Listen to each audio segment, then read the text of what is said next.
దునియాల బగ్గ సిరిమంతుడైన దేవుడు ఎవళ్ళంటే టక్కున మన ఏడుకొండల వెంకన్న స్వామి పేరే చెప్తారు ఎవళ్ళైనా. ఎందుకంటే కలియుగ దైవమైన ఆ సాములోరి ఆమ్దాన్ రోజు ఆ రేంజ్లో ఉంటుంది. మరి దిన 4 కోట్లకు అసలు తగ్గదు గల్లాపెట్టే అన్నట్లు వెంకన్న స్వామి గల్లాపెట్టే ఎన్నడూ లేనంత రికార్డు కొట్టిందట.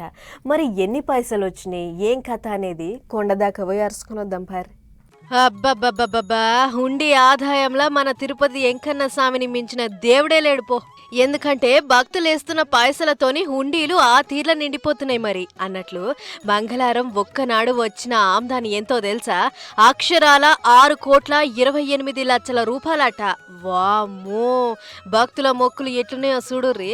మామూలుగా తిరుపతికి వచ్చిన భక్తులు ఎవ్వళ్ళైనా ఏడుకొండల వాడికి దండిగానే కట్న కానుకలు సమర్పిస్తుంటారు. కానీ గీ తీర్ల రికార్డ్ ఆమ్దాన్ వచ్చుడు చూస్తుంటే మేమే చిత్రపోతున్నామని అంటుర్రు గుడి అధికారులు. అయితే ఈ 6 కోట్ల హుండీ ఆదాయం 3 ఏళ్ల కింద వచ్చిందట. ఇక అప్పుడు అన్ని పైసలు పడ్డాయంటే మళ్ళా ఇప్పుడేనట ఇక.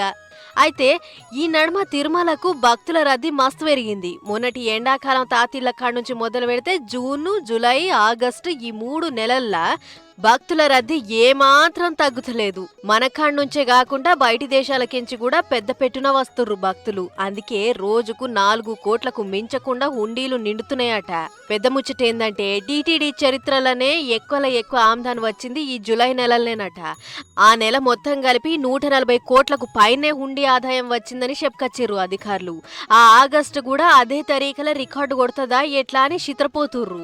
ఏదేమైనా వచ్చిన భక్తులకు ఎసొంటి తక్లీఫ్ కాకుండా అన్న వితరణ కాడ్నుంచి మొదలు పెడితే పాలు, మంచినీళ్లు, మజ్జిగ, దద్దోజనం గిట్లా అన్ని తీర్ల సవలతులు చేస్తుర్రు. ఓ దిక్కు వెంకన్న స్వామి లడ్డు అమ్మకాలు రికార్డుల మీద రికార్డు కొడుతుంటే ఇప్పుడు హుండీ ఆదాయం కూడా పాత లెక్కలను మించిపోతుంది.